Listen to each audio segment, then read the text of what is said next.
اعوذ باللہ من الشیطان الرجیم بسم اللہ الرحمن الرحیم۔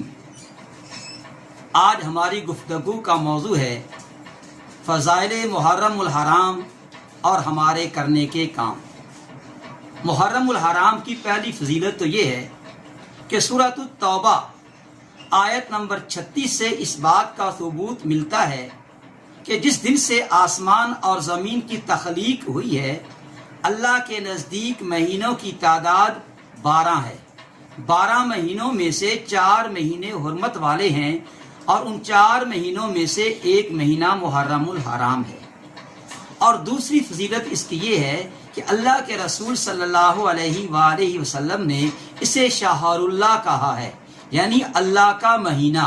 جیسے ساری زمین اللہ کی ہے لیکن خانہ کعبہ کو بیت اللہ کہنے کی وجہ سے اس کی حیثیت زمین کے تمام حصوں سے زیادہ ہو جاتی ہے، بالکل اسی طرح محرم الحرام کو اللہ کا مہینہ کہنے کی وجہ سے اس کی حیثیت تمام مہینوں کے مقابلے میں زیادہ ہو جاتی ہے۔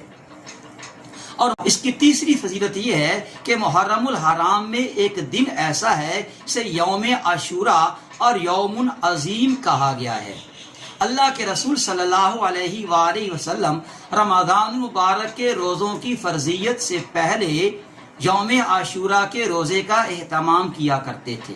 اور محرم الحرام کی چوتھی فضیلت یہ ہے کہ ہجری کیلنڈر کے اعتبار سے سال کا سب سے پہلا مہینہ بھی محرم الحرام ہے۔ اب ہم نے کام کون کون سے کرنے ہیں؟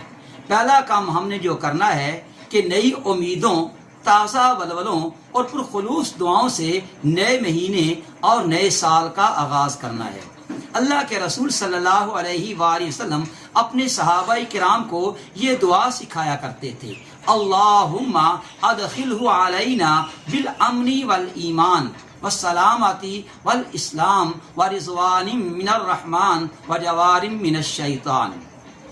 اور دوسرا کام جو ہم نے کرنا ہے کہ گزشتہ سال کا محاسبہ کرنا ہے کہ اللہ کے اور اللہ کے بندوں کے کون سے حقوق ایسے تھے جن کا ادا کرنا ہمارے لیے ضروری تھا، اور کتنے حقوق کو ادا کرنے میں ہم نے ذمہ داری کا ثبوت دیا اور کتنے حقوق کے ادا کرنے میں ہم نے کوتاہیاں کی۔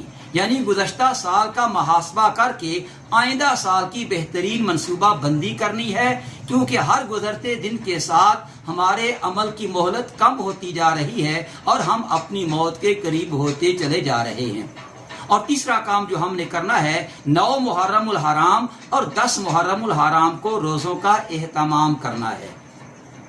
اللہ کے رسول صلی اللہ علیہ وآلہ وسلم نے فرمایا کہ عاشوراء کا روزہ گزشتہ 1 سال کی کوتاہیوں اور گناہوں کا کفارہ بن جاتا ہے۔ اور چوتھا کام جو ہم نے کرنا ہے کہ لڑائی جھگڑا، فتنہ و فساد، قتل و غارت گری، یوں تو سارا سال ہی حرام اور برے فعل ہیں، لیکن محرم الحرام کے مہینے میں، حرمت والے مہینوں میں ان سے بچنے کی خصوصی تاکید کی گئی ہے۔ فلا تظلموا فیہن انفسکم۔ اور ہمارا المیہ یہ ہے کہ جتنے فرقہ وارانہ فسادات، قتل و غارت گری اور خون ریزی محرم الحرام کے مہینے میں ہوتی ہے، سارا سال اور کسی مہینے میں نہیں ہوتی۔ ہماری ذمہ داری یہ بنتی ہے کہ ہم اپنے آپ کو اور اپنے تمام متعلقین کو ان کاموں سے دور رکھنے کی کوشش کریں۔ دعا ہے اللہ تعالیٰ سارے عالم اسلام کو بالعموم اور ملک پاکستان کو بالخصوص اندرونی اور بیرونی تمام سازشوں سے محفوظ فرمائے، آمین۔ وآخر دعوانا ان الحمد للہ رب العالمین۔